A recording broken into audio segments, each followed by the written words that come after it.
Вести на Канал 8, добро дојдовте. Обилните дождови предизвикаа поплавување и штети на објекти и дворни површини на улицата Роза Петрова кај Сивидом. Граѓаните се жалат дека причините се неисчистените сливни решетки. Последниот обилен дожд им создаде проблеми на дел од жителите во населбата Прокарка на крајниот јужен дел од улицата Роза Петрова во Кочани. Големите количини вода што овде се слеваат од сите страни се сериозна закана од поплавување на домовите и дворните површини. Неисчистените сливни решетки и изфрлениот шут, гранки и други отпадоци во околината на улицата дополнително го попречува истекувањето. Жителите велат дека не им е прв пат да се соочуваат со вода која што во дворовите и на улицата создава езеро, преку кое не може да се помине ниту пеш, ниту со возило. При секој дожд има тука кај нас поплава. Од сите страни вода улава, фекалната канализација многу враќа. На пато имаме две шахти што враќат тука на средината и оваа тука овамо враќат и се ствара езеро.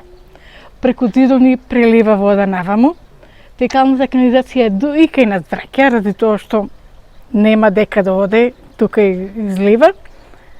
Вода преку вратите улава и тука се поплава. Морам после секој дожд темелно да исчистам тука, за да можат децата да се движат, да одат, ради тоа што бактерии и вируси веќе не можеме глава да дигнеме од нив, децата се нон-стоп болни, на секој дожд ние сме се болни. А сето тоа е од канализацијата. Решетката не беше чистена, јас ја вчера чистив, кога престана дождо, а тука во водата не се повлачеше. Морав да ја изчистам за да може да се повлече водата. Не е довеѓал багер, не е ништо надено, меѓутоа ипак ќе кажам секој на кој што му смета трава, гранки и натамо навамо, се си фрла натамо и се тоа допринесува за сето тоа. Треба сето тоа убаво да се темелно изчисте, да се направи баре најмалку 3 метра простор да има водата дека да бега, да не се ствара тука езеро. До тука се слива и од Бејруто, и од горе од Скопска, од секаде се водите тука. На асфалтната површина, каде после секој дожд има мини езерце и по последното повлекување на водата видливи се трагите на нивото што таа го достигнала. Остатоците од песок, камење и отпадоци што надојдената вода ги оставила на коловозот сведочат дека местото е најниска точка во овој дел од градот. Поради тоа неопходно е надлежните општински служби да изработат соодветен проект за одвод на атмосферската канализација и тоа со поголем пречник. Тоа ќе овозможи истекување на поголеми количини вода. Во спротивно, жителите велат дека ќе поднесат тужби и барања за надомест на материјалната штета.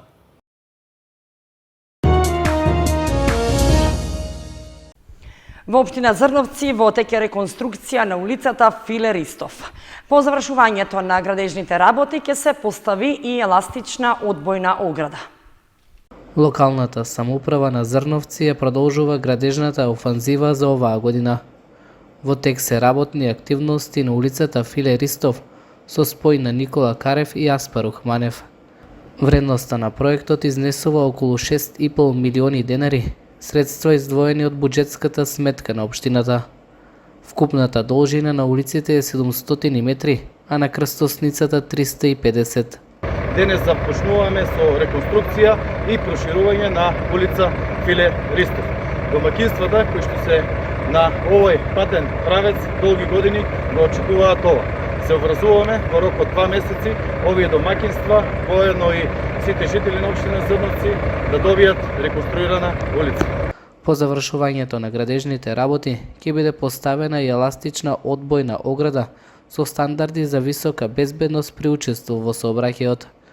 Од општина Зрновци упатија апел до сите учесници во сообраќајот да ја почитуваат поставената сообраќајна сигнализација.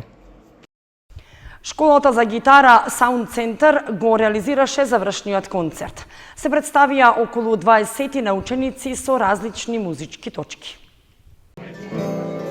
Училиштето за гитара Sound Center во понеделникот вечерта на отворено на спортско-рекреативниот центар Бавчалук го реализираше завршниот концерт на учениците.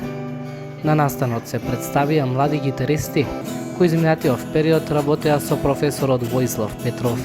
Ова за мене како ментор процес значи доста голем успех, затоа што ова ни е прва година како работиме како музичко училиште и сум задоволен на децата. Учебната година помина според мене доста добро. Сум задоволен и од дечињата и од повозрастните дечиња, така да ги кажам. Според мене екстра. Музичките точки се повеќе, така да накратко можам да ви кажам дека ќе од домашна, странска, поп, рок музика. Завршниот концерт се одржа со цел да се прикаже сработеното и трудот на талентираните музичари. На настанот беа доделени дипломи по повод успешното завршување на учебната година.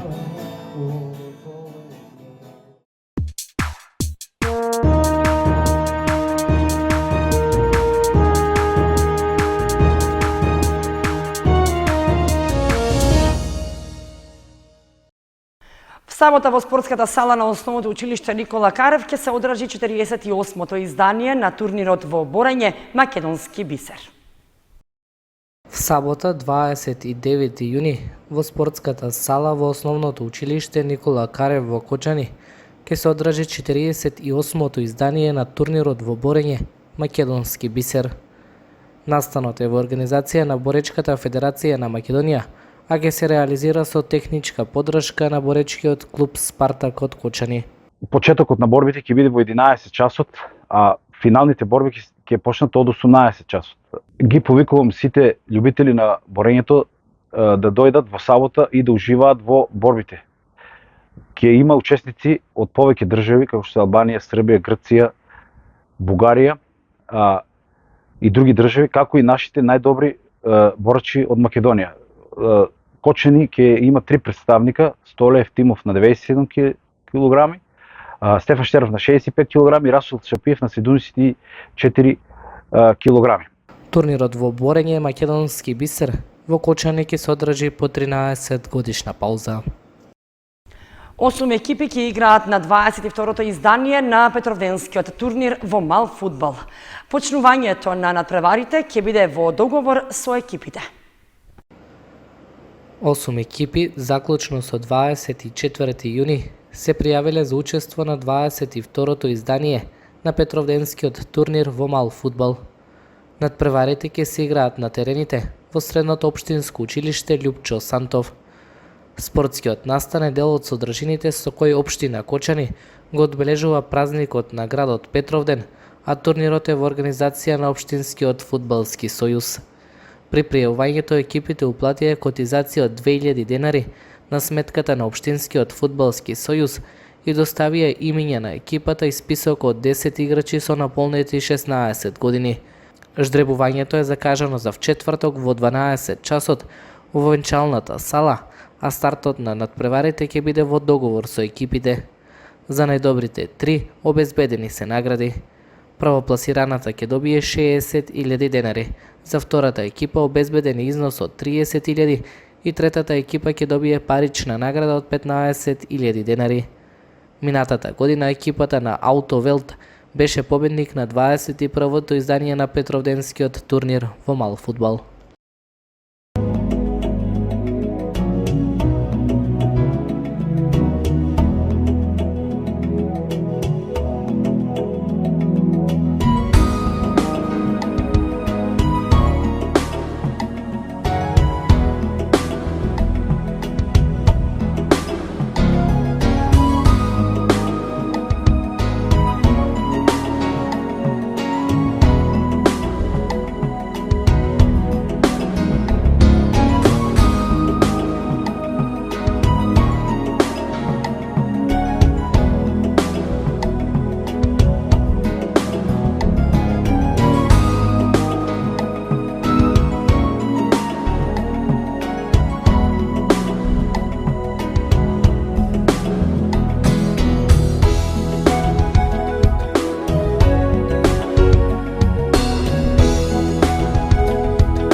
Почитувани, тоа беа настаните што го одбележаа денешниот ден. Ви благодариме што бевте со нас.